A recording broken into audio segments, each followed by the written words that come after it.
ये दो काम जो हुए हैं, राम मंदिर का फैसला आने के बाद जो शांति बनी रही उत्तर प्रदेश में, और जो काशी विश्वनाथ कॉरिडोर का काम हुआ है, इस पे प्रकाश डालिए। और ये चुनाव में इस मुद्दे को कैसे लेके मतदाताओं तक जाया जा सकता है, जिससे हम योगी जी को पुनः मुख्यमंत्री बना सकें। राजीव अग्रवाल भाई साहब। जी प्रफुल्ल जी, धन्यवाद। सिर्फ यही दो मुद्दे ऐसे नहीं हैं जो इस समय जन जागरण जन लोगों तक पहुंचे हुए हैं, और हर आदमी इन दो तीन चीजों से प्रभावित है। और उसमें अभी रिसेंट एडिशन अभी मोदी जी ने किया है दिल्ली में, नेशनल वॉर मेमोरियल में, जो हमारी अमर ज्योति थी उसका वहां पे करके। क्योंकि अभी तक एक जो हम लोग भी कहते आ रहे हैं, सुनते आ रहे हैं, सोचते आ रहे थे, और ये चीज अभी इस समय हर मंच से सामने आ रही है कि बहुत से लोग ऐसे हैं, अपने जवान हैं, अपने देश के लिए जिन लोगों ने कुर्बानी दी है, जिन लोगों ने शहीद हुए हैं, उनको देश में उतना महत्व नहीं दिया गया था आजादी के बाद से। और ये बात मोदी जी की सरकार ने इस बार को फिर दिखा दिया कि हम लोग कहीं भी पीछे नहीं है, हम लोग राष्ट्र बनाने में लगे हुए। और ये जो हमारे प्रथम वक्ता जी ने बोला था कि राष्ट्र बनाने का काम सबसे बड़ा होता है चुनाव के साथ साथ। तो अब हम लोगों का फर्ज ये बनता है कि हम लोग आम जनता से जुड़े हुए हैं और हम लोग ज्यादा से ज्यादा मतदाताओं को चुनाव के बूथ तक ले जाएं। क्योंकि अभी टीवी पर कई उसमें दिखाते हैं चैनल्स पे कि अगर 51% से ज्यादा जितना अच्छा वोट, वो उतना योगी सरकार के लिए वापस ही लाने जो होगा। तो हम लोग को कोशिश ये करनी है कि हम लोग का चुनाव परसेंटेज जो है वो 60% के ऊपर जाए। तो जो लोगों के अंदर भावनाएं हैं, जो लोग घर से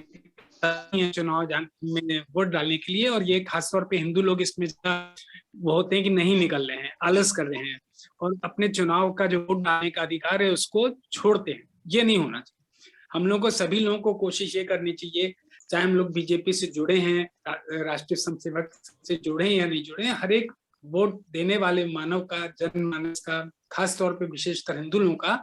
ये प्रथम कर्तव्य बनता है कि हम लोग वोट डालने के लिए ज्यादा से ज्यादा लोगों के साथ मिले। आप वोट डालने जा रहे हैं, आपके साथ और मतदाता को आप लेके जा रहे हैं या उनको मोटिवेट कर रहे हैं कि वोट डालना आपकी एक समय राष्ट्र की परम आवश्यकता है और अपने प्रदेश के लिए परम आवश्यक है।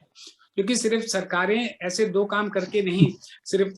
जन्मभूमि का बहुत बड़ा पिछले कितने सालों बरसों पुराना काम उन्होंने कर दिखाया, ये विश्वनाथ कॉरिडोर को करके मोदी जी ने कर दिखाया। तो ऐसे ही कार्य आने वाले समय में आप चाहते हैं कि देश व्यापारी हो, राष्ट्र को एक उचित दर्जा मिले पूरे विश्व में, उसके लिए बहुत जरूरी है। और वो दिन दूर नहीं है जो इस कदम से, जिस तरीके से बढ़ते हुए कदम अभी वर्तमान सरकार के प्रदेश में या राष्ट्र में चल रहे हैं, केंद्र सरकार के,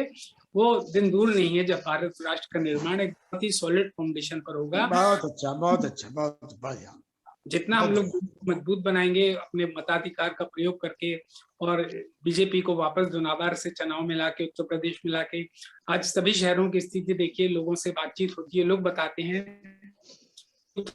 पर लोग घर से बाहर नहीं निकलते, चीज जागरूक है, हर आदमी जागरूक है और इसका बहुत प्रभाव पड़ा है। मीडिया इस चीज को बाहर रहा है। ठीक है, सर्वे आते हैं ऐसे जिससे कई बार हम लोग प्रभावित हो जाते हैं कि हम लोगों ने जीत लिया, जो कि एक बंगाल का उन सब सर्वे से हम लोगों को अलग चल के जमीनी तौर पर लोगों को साथ में जोड़ के और ऐसी चीजों को जोड़ना है जिससे कि लोग मत देने के लिए ज्यादा से ज्यादा लोग हैं। हम लोग की मेहनत ज्यादा इस दिशा में होनी चाहिए कि चुनाव के से ज्यादा मतदाताओं को चुनाव के लिए घर से बाहर निकाला जाए, मोटिवेट किया जाए। अभी से इस चीज कार्ड बना के चले में है, ना कि हम मीडिया के चैनल को मान के चले कि चीना ने ये दिखा दिया कि यहाँ पे बीजेपी जीत रही है, यहाँ पे योगी जी जीत रहे हैं, यहाँ पे कैंडिडेट जीत रहा है। ठीक है, उनका एक अगर नहीं करेंगे तो उनका रोल है, कि उनका रोल है वो भी जनमानस तक लोगों को दिखाएं। लेकिन लोगों का स्वयं जागरूक होना बहुत जरूरी है कि वो इस चीज को लोगों में जागरूकता पैदा करे। और इस बार जो मौका बहुत बड़ा आ रहा है दोबारा से योगी जी की सरकार को देश में स्थापित करने का और एक जन सैलाब के रूप में स्थापित करें, ये बहुत जरूरी है, मेरा ऐसा सोचना है। भाई साहब, जो काम हो चुका है वो तो सबको दिख रहा है, आपको और ऐसी क्या चीजें दिख रही हैं कि अगर मोदी जी दोबारा हमारे सरकार में आते हैं तो और कौन कौन सी चीजें हैं जो परिवर्तन में आएंगे, उस पर भी प्रकाश डालने का रिक्वेस्ट करूंगा। देखिए, जो चीजें पुरानी चल रही हैं, देश कर रहा है, मोदी जी की सरकार कर रही है, वो तो बहुत अच्छी है।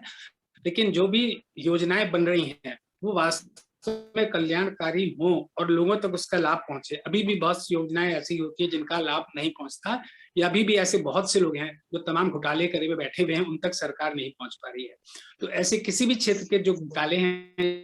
लोगों ने, पूर्व सरकार के लोगों ने करे हुए हैं, या पुरानी सरकारों से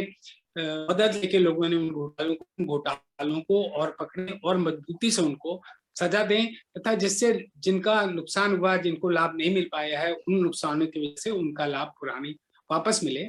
और ये बहुत से क्षेत्र हैं जहाँ पे अभी सरकार गहरी तौर पर नहीं पहुंच पा रहे हैं, क्योंकि उसके लिए भी इनका एक बहुत